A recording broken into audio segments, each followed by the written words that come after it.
नमस्कार। हम सब जानते हैं कि भाषा ईश्वरीय देन है और एक ऐसी देन है जो संभवतः मनुष्य के लिए धरोहर के रूप में सबसे कीमती है।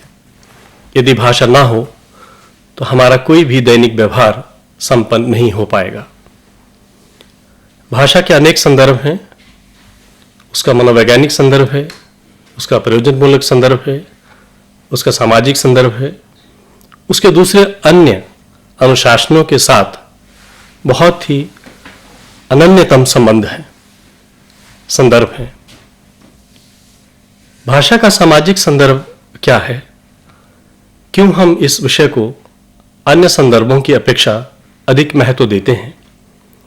इस विषय पर बातचीत करने के लिए आज हमने विशेष रूप से अनुवाद अध्ययन के शिक्षार्थियों की उपयोगिता के लिए इस बातचीत के आयोजन में प्रोफेसर कृष्ण कुमार गोस्वामी जी को आमंत्रित किया है।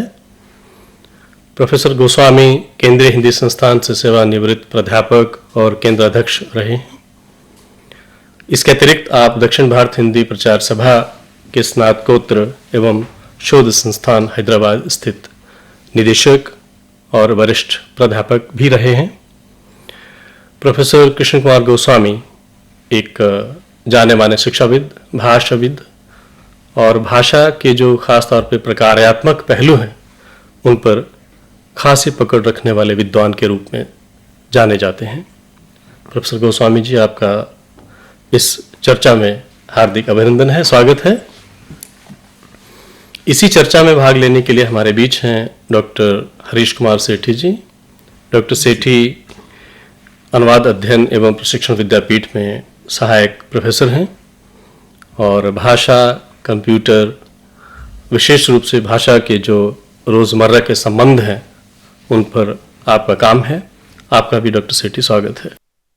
प्रोफेसर गोस्वामी जी, भाषा को क्यों ये कहा गया कि ये मनुष्य के लिए प्रकृति की एक अत्यंत अमूल्य निधि के रूप में प्राप्त धरोहर है? पहली बात तो ये है कि हमारे जो विभिन्न जो कार्य व्यापार हैं और भाषा व्यापार हैं, तो भाषा के एक तो सांकेतिक जो रूप हैं, तो एक तो भाषाई संकेत है और या भाषाई प्रतीक के रूप में माने जाते हैं और एक भाषेतर प्रतीक हैं जी। दो तरह की ये बातें रखी जाती हैं, लेकिन भाषिक जो संकेत है या भाषिक प्रतीक है वो मनुष्य के साथ जुड़े हुए हैं, केवल मनुष्य बने।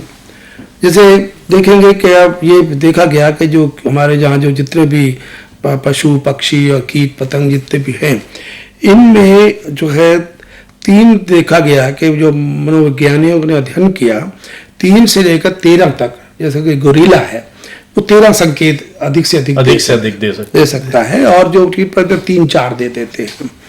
तो ये अपने जो है जीवन के खान में या डर का जो भी उनके हैं जी, लेकिन मनुष्य के लिए असंख्य हैं और ये उसकी जो अंदर जो वाणी जो उसकी स्वतंत्रिका है, ये उसके अंदर जो रखी गई है, ईश्वर ने रखी है। तो जो ईश्वर ने रखी है तो उस स्थिति से वो भाषा को ले लेती है।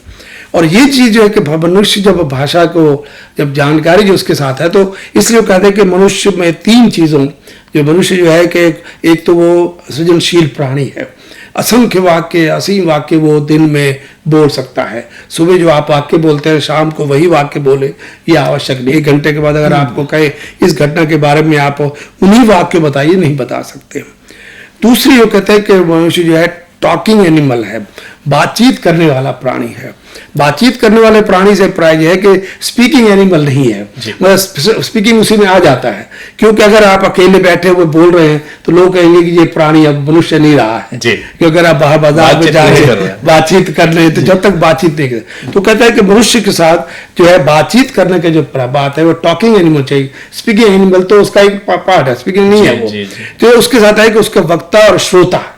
तो कहता है किस दृष्टि से, वो कहता है कौन, कब, किससे, कहाँ, क्या बात कर रहे हैं। ये 5 फैक्टर्स हैं।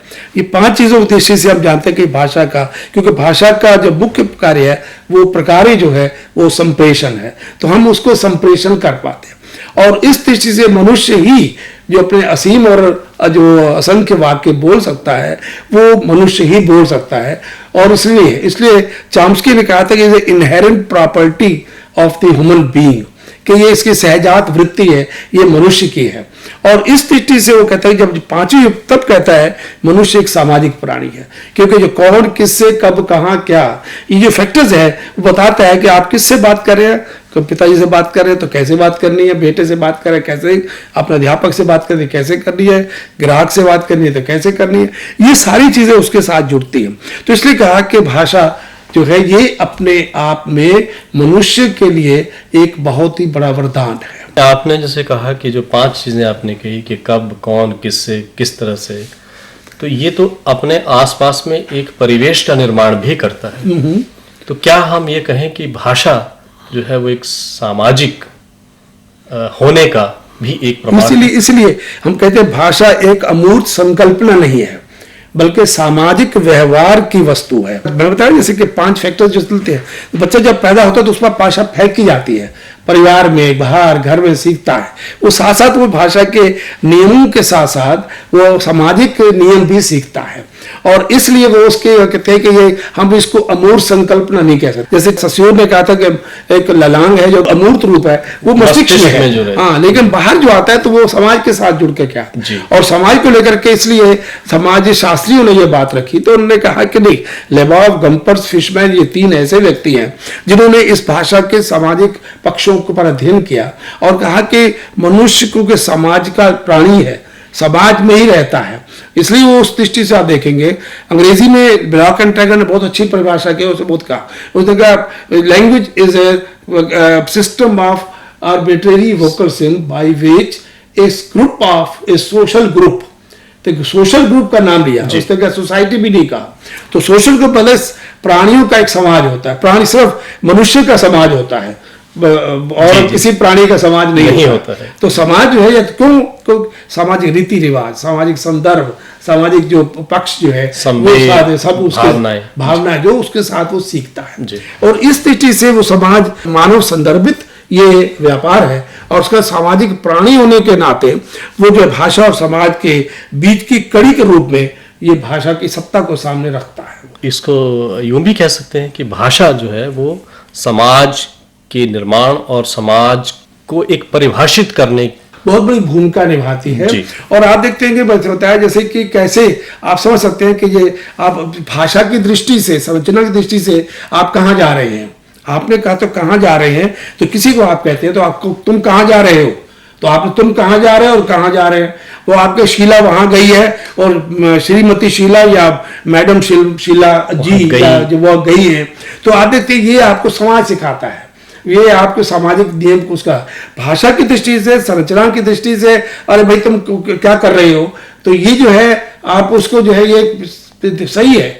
लेकिन आप पिताजी के पिताजी पिता क्या कर रहे हो ये नहीं कहेंगे। जब आप बेटे से बात करेंगे ए मोहन तुम क्या कर रहे हो, पिताजी कह सकते हैं। तो ये सामाजिक नियम हमें जोड़ते हैं जो कि भाषा के साथ है। और अगर नहीं है तो कहते हैं इसको भाषा के इतना वो आपस में अटूट संबंध है कि हम कह सकते हैं कि ये भाषा को हम अलग नहीं कर सकते, समाज से अलग नहीं कर सकते। बिल्कुल एक आपस में बहुत ही अटूट और बहुत ही उसके दृष्टि से ये आपस में जो है इनका जो अंतर संबंध है वो बहुत ही जुड़ा हुआ है। डॉक्टर साहब, आपने जो है भाषा और समाज के जो है अंतर संबंध की जो बातचीत की, जी। तो ऐसी एक जो है शब्द अक्सर जो है सुनने में जो आता है, भाषा भाषी समाज, भाषा भाषी समाज या भाषा समुदाय। तो आप इसको किस तरह से जो है व्याख्यायित करना चाहेंगे? भाषा भाषी समुदाय के बारे में ये चर्चा असल में जो भाषा समाज के संबंध को जोड़कर करते हैं। तो उन्होंने कहा कि ये भाषा भाषी समाज अपने आप से जोड़ता है। सबसे पहले जो परिभाषा इस पर दी थी तो जो ब्लूमफील्ड ने, जो कि अमेरिकी विद्वान हैं, हालांकि वो समाज शास्त्री नहीं थे या समाज भाषा विज्ञानी नहीं थे, लेकिन उन्होंने कहा था कि जो एक व्यक्तियों का एक समूह है जो एक तरह के वाक संकेतों का प्रयोग करता है। तो वाक संकेत का मतलब ये था कि ये प्रॉब्लम थी कि हर एक आदमी एक तरह के वाक्य से एक समान वाक संकेतों का प्रयोग नहीं कर सकता। इस बाद में जो परेशानी हुई कि भाई आप कैसे फिर उसको पाए एक समाज का व्यक्ति, एक समुदाय का व्यक्ति है, क्योंकि हर आदमी अपने ढंग से बोलता है, मैं भी बोलूंगा, हम जो बैठे हैं तीनों की भाषा के अलग अलग रूप है, अलग अलग अपने ढंग से बोलता है। अब इन तीनों संकेतों की वजह से उन्होंने कहा कि ये फिर किसी ने फिर उसका एक जो संरचनावादी लोग थे उन्होंने कहा कि वाक संकेति से ये एक समान वाक संकेत से भ्रम पैदा होता है, तो इसलिए एक इडियोलेक्ट की किया, व्यक्ति बोली का, कि हर आदमी की अपनी व्यक्ति बोली है। तो उन्होंने कहा कि व्यक्ति बोली हर ढंग से कोई जैसे हिंदी में अगर हम कहें तो कोई संस्कृत निष्ठ हिंदी संस्कृत के शब्द बोलता है, कोई अरबी फारसी शब्द के बोलता है, कोई अपना कोई बोलता है, जैसे बोलता है मेरे पिताजी मेरी पत्नी ज्वरग्रस्त हो गई, तो अगर मेरी बीवी को बुखार हो गया, तो अगर मेरी घरवाली को बुखार हो गया, या मेरी उसकी तबीयत नासाज है, या मेरी वाइफ को फीवर हो गया, अलग अलग ढंग से लोग बोलते हैं। तो वो कहते हैं कि ये जो संकेत है ये उस दृष्टि से हमें ध्यान, एक व्यक्ति बोली है, भाषा का एक अलग से रूप है, उसके विभिन्न वेरिएंट्स है, विभिन्न प्रकार हैं, और भाषा को उसी तरह से आप देखते हैं शब्दों की दृष्टि से करता है, कोई किसी और कोई छोटे वाक्य बोलता है, कोई बड़े वाक्य बोलता है, कोई लंबे वाक्य बोलता है, कोई जो है आपको जो है मेरा मोहन बंबई में रहता है, वो मोहन इंजीनियरिंग पढ़ता है, ये दो वाक्य, कोई मोहन बंबई में रहता है और इंजीनियरिंग पढ़ता है, मोहन बंबई में इंजीनियरिंग पढ़ता है, मतलब आप किस तरह से बोल सकते हैं। तो कहते हैं इस तरह से व्यक्ति बोली की बात शुरू में आई थी। फिर कहा इस व्यक्ति बोल से एक उसका जो पार्ट है उसके साथ जो कॉमन कोर है, जो उसके ऐसे चीजें हैं जिससे कि एक अलग से रूप आ जाता है, और उसको हमने कहा कि ये एक व्यक्ति बोली से हम फिर एक जो है स्थानीय बोली में आ जाते हैं। फिर स्थानीय बोली का रूप बढ़ता है तो उससे बड़ी और रूप बढ़ता है, फिर जितना व्यापक हो। गम्पर्स ने वो यहाँ भारत आए और सहारनपुर के गांव में उन्होंने अध्ययन किया, और उन्होंने बताया कि दो बातों के बहुत बार कहा। उन्होंने कहा कि मेरे 4 वहां के समुदाय के लोग, ब्राह्मण का एक वर्ग था, एक कायस्थों का वर्ग था, एक क्षत्रियों का वर्ग था, एक बनियों का वर्ग था, एक दलितों का वर्ग था। तो कहते हैं मैंने 5 का अध्ययन किया, उससे बताया कि क्या क्या उनमें विभिन्नताएं हमें दिखाई दी, उसमें भाषा स्तर पर क्या क्या भिन्नताएं देखी, ब्राह्मण की भाषा में ये फर्क था, लेकिन एक कॉमन कोर था उसके अंदर। फिर उसने कहा कि जो बात जाते हैं हाट लगता है, तो हर एक में भाषा है, क्योंकि अगर बाहर एक तो कई गांव है तो वहां एक हाट लगता है, बाजार लगता है, बात देखेंगे तो कहते हैं उसका एक अलग से कोर है। फिर इस तरह से उनका ये फिर जब आगे बढ़ते बढ़ते बोली आ जाती है, जिसको हमने बोली भाषा ने कहा, ये एक अलग स्थानीय एक बड़े वर्ग की भाषा हो जाती है, फिर एक पूरे देश के अंदर भाषा का रूप आ जाता है। तो इस तरह से वो कहता है कि ये जो सारा जो वर्ग है जो एक कॉमन के रूप में भाषा का प्रयोग करता है, और उसके साथ सामाजिक सांस्कृतिक संदर्भ के जैसे, तो उनके साथ आप उनको भाषा जो भाषा के रूप है और उनके जो सामाजिक जो संदर्भ है या उसका साथ रूप है वो भी एक साथ समान होते हैं।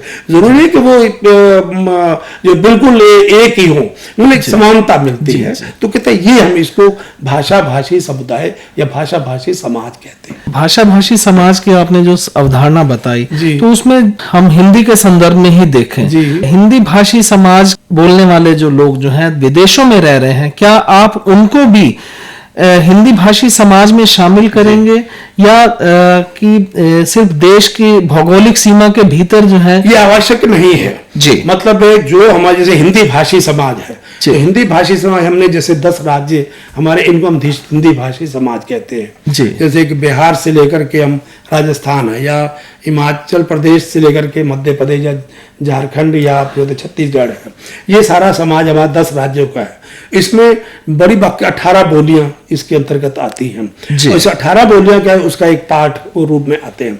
तो ये कि भाषा भाषी समाज हिंदी भाषी समाज अब इस दृष्टि से अगर आप बाहर जाते हैं तो आप कुछ समय के लिए वहां रह गए, आप अपनी भाषा को लिए हुए हैं, तब भी आप अपने आप को चाहे भाषा भूल भी जाए तो आप हिंदी भाषी समाज अपने आप को, क्योंकि सामाजिकरण की 2 शर्तें उसके साथ चलती हैं। एक तो वो उसका सामाजिकरण वो एक समाज के भीतर जुड़ जाता है, उसमें उसका सामाजिकरण हो जाता है। यहां से जो लोग विदेश चले गए, लेकिन आप कहेंगे ये भारतीय आप कहते हैं।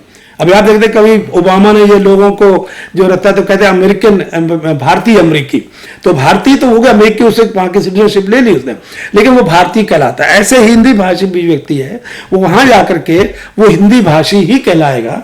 वो अपने आप को जो है चाहे वो अमेरिका के साथ जुड़ रहा है, लेकिन उसको जोड़ेगा ये हिंदी समाज का आदमी है, तो हिंदी भाषी समाज का व्यक्ति वो कहलाएगा। तो ये कहते हैं जो मातृभाषा का जो कहते हैं, एक तो उसकी जो है पालने की भाषा है, तो मातृभाषा जिस परिवार में पैदा हुआ बड़ा हुआ और उसने जो किया, दूसरी उसके साथ उस समाज के साथ वो जुड़ जाता है, तो उसका सामाजिकरण जब हो जाता है, जैसे मराठी है तो मराठी परिवार में पैदा हुआ और वो समाज बाद में उसका समाज, आप कहेंगे ये मराठी आदमी है, बाद में कहीं चला जाए तो मराठी है।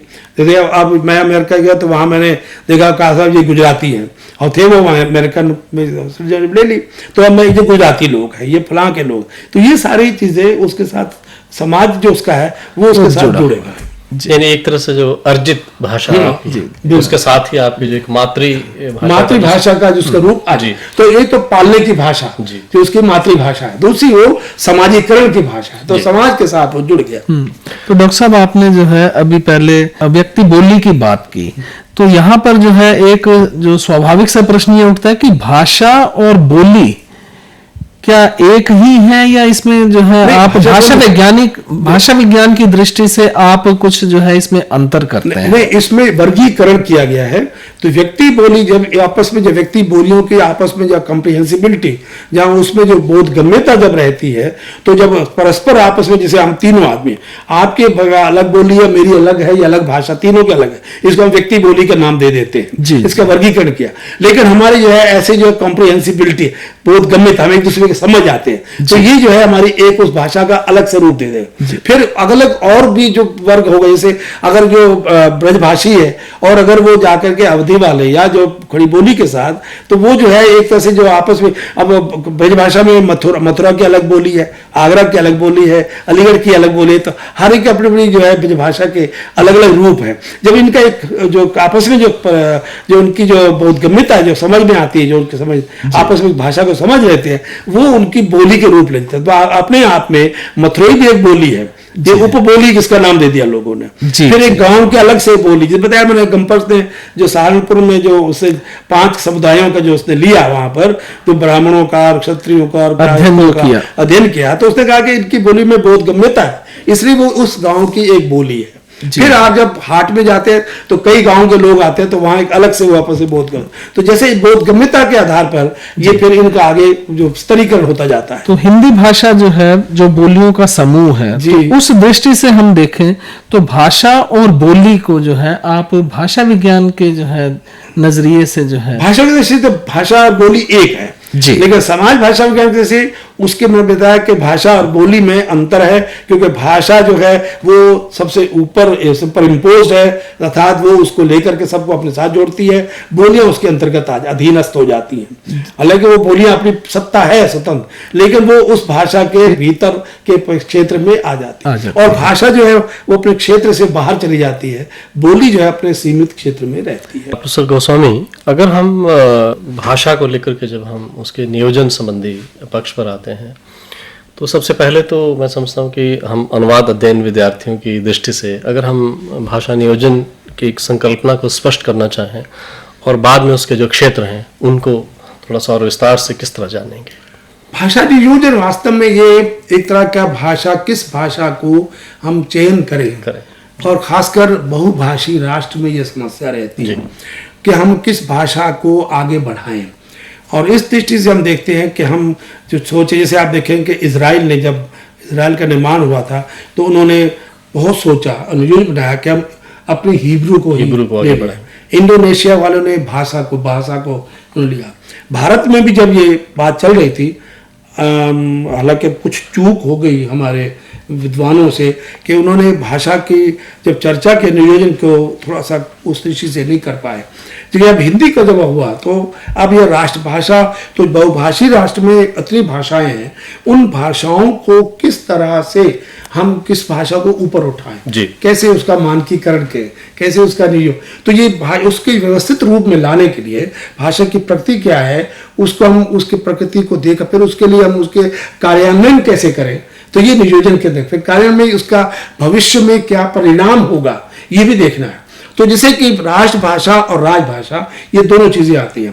भारत में अब देखेंगे कि हमने जो हिंदी को लिया तो हिंदी को राजभाषा के रूप में हमने स्वीकार किया, और हिंदी को हमने क्या तो राष्ट्रभाषा को हमने जो है सबको मान लिया, क्योंकि बहुभाषी, अगर हमने किसी भी एक भाषा को कह दिया कि तमिल को हम राष्ट्रभाषा नहीं मानते तो समस्या खड़ी हो जाएगी, क्योंकि हर आदमी अपनी भाषा से भारत प्यार की करता है। प्रत्येक भाषा एक तरह से इस राष्ट्र की भाषा है। राष्ट्रभाषा जी। तो उनको हम ये नहीं, अपनी भाषा को हम वो नहीं कर सकते हैं कि ये भाषा हमारी जो है, क्योंकि आप हर व्यक्ति को अपनी भाषा से प्रेम है, प्रेम। कोई उस भाषा को नहीं छोड़ना चाहता। जबकि हमने अपनी व्यवस्थागत काम काज के लिए जी, हमने हिंदी को कहा कि ये हमारी राजभाषा हमने है। उसमें एक चयन किया कि ये भाषा, इसके बोलने और समझने वाले ज्यादा लोग हैं, जी। ये इसमें भदभद्दी क्षेत्र की भाषा है जिसका पूरा व्यापक क्षेत्र है, इसको हम ले लेते हैं राजभाषा के रूप में, ताकि ये सरकारी जो है सब प्रशासन में ये काम में आ सके, सरकार और जनता के बीच एक कड़ी के रूप में काम कर सके। ये उस दृष्टि से उन्होंने किया। फिर उसका जो है उन्होंने जब बनाया तो उसके कार्यान्वयन की बात, जब प्रकृति देखी, अब उसके कार्यान्वयन की बात है कि इसको कैसे कार्यान्वित किया जाए, फिर इसका मानकीकरण के जैसे स्थायित्व बनाया जाए। तो इसके भाषा के मानकीकरण की समस्या है, तो हम उसके कैसे भाषा का मानकीकरण के ये एक तरह से पूरे समूचे देश में ये भाषा एक सर है, और इसका आगे परिणाम क्या क्या होने वाले हैं अन्य भाषाओं के होते हुए, तो ये क्या उस भाषा को आगे चल पाएगी, ये भी विचार करने की आवश्यकता है। आपने मानकीकरण की एक बात की जी। खास तौर पे जब एक अनुवाद अध्ययन का जो छात्र है वो इसको भाषा को एक तरह से एक प्रयोजन मूलक दृष्टि से देखता है, और प्रयोजन मूलक दृष्टि से भी वो जब उसके सामाजिक संदर्भों को देखता है तो उसे किन किन बातों के प्रति सचेत रहना चाहिए, किन किन बातों का ध्यान रखना चाहिए? अनुवादक के लिए सबसे पहली बात है कि उसको भाषा का मानक रूप को ध्यान में रखना चाहिए। जी।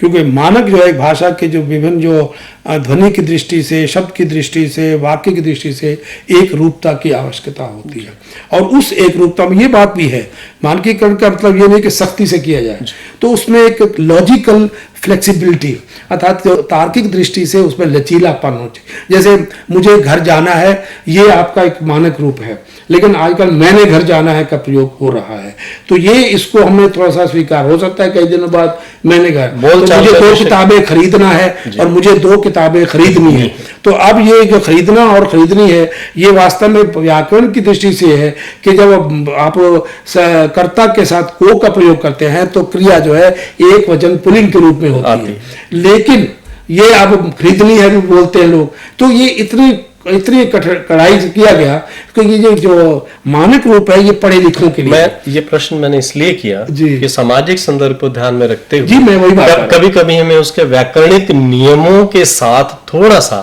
कभी कभी समझौता भी करना पड़ता है। मैं कह रहा हूँ, मैंने कहा मानक रूप वास्तव में ये मानक रूप पढ़े लिखों की भाषा है, ये आम आदमी आप चाय वाले से अपेक्षा नहीं कि जो आपके लिए मानक रूप बोलेगा, या आप किसी रिक्शा वाले से अपेक्षा नहीं, लेकिन अनुवादक से अपेक्षा कि वो मानक रूप को देखे।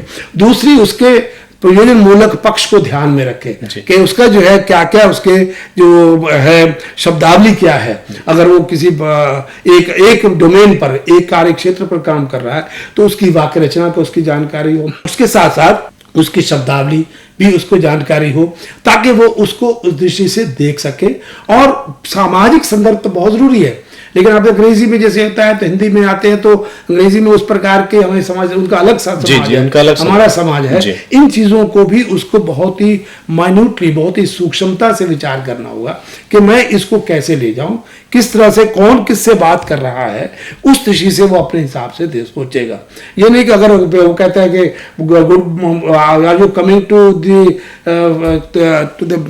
डाइनिंग टेबल, और वो अगर बाप भी बोलता है पिता भी बोलता है तो हिंदी में ऐसा तो नहीं होगा कि तुम, उसका संस्कार अलग है, तो उन संस्कारों को भी ध्यान में रखना आवश्यक है अनुवादक। तो सबसे ज्यादा कठिन जो है सामाजिक संदर्भ का जो अनुवाद है ये बहुत कठिन है। तो जो हम एक स्ट्रक्चरल अप्रोच और एक फॉर्मलिस्ट अप्रोच की बात करते हैं, तो इन दोनों के बीच में क्या कोई सामाजिक संदर्भ इसमें जो आप कहे तो फॉर्मलिस्ट में तो बहुत आपको ध्यान में रखना पड़ेगा जी, और उस ध्यान को स्ट्रक्चरल अप्रोच उतनी काम नहीं करेगी, फॉर्मलिस्ट अप्रोच आपके ध्यान में, इन दोनों को बहुत को ध्यान में रखना पड़ेगा, तभी जाकर के वो कर पाएगा, अन्यथा उसके लिए परेशानी पैदा, गलतियां हो सकती हैं। और कई बार ऐसा होता है कि कुछ ऐसे वहाँ के मुहावरे होते हैं जो कि हमारे यहाँ नहीं होते।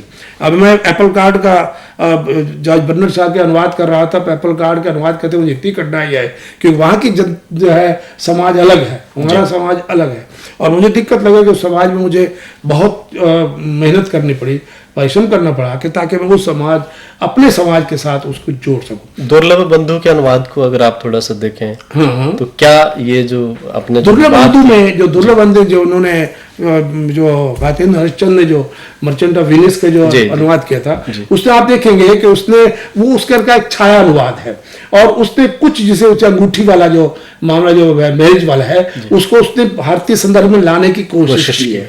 तो ये जो चीजें हैं उसको देने से दिखता है कि नहीं तो समस्या हो जाए। जैसे शकुंतला का जो कालिदास की शकुंतला का जब अनुवाद जर्मनी में हुआ तो उसने इस चीज से उसको कोई लाभ नहीं हुआ, लोग उसके समझ नहीं पाए। लेकिन बाद में जब अंग्रेजी में अनुवाद हुआ तो वो लोगों की समझ में आना, क्योंकि वो उसने उनके समाज के साथ उसको सादात्म्य करके उसको लिया था उसने। जी ये डॉक्टर साहब आपने जो है बहुत विद्यार्थियों के काम की बात बताई कि सामाजिक संदर्भों के जो है अनुवादक को खास तौर पर जो है जानकारी जो है जरूरी है। एक छोटा सा उदाहरण जो है मैं भी शामिल करना चाहता हूँ कि हमारे जो है हिंदी भाषी या भारतीय समाज में ये एक आमतौर पे कहा जाता है कि लड़का जो है लड़की देखने जा रहा है शादी से पहले, लेकिन जो इस समाज की परिस्थिति से वाकिफ नहीं है तो वो ये अंग्रेजी में मान लीजिएगा इसका अनुवाद किया जाए तो लड़की देखना जाना जो है उसे तो बहुत अजीब लगेगा।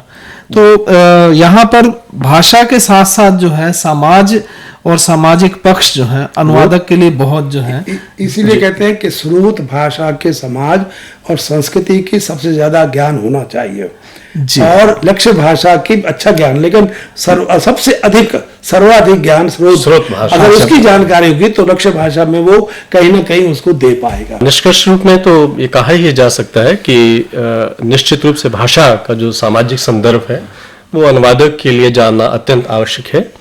बेशक हम भाषिक नियमों का पूरा निर्वहन करते हैं, लेकिन कभी कभी सामाजिक संदर्भ में भाषिक नियमों को भी हमें एक सम्यक रूप में अतिक्रमण कहीं आवश्यकता पड़े करना पड़ता है।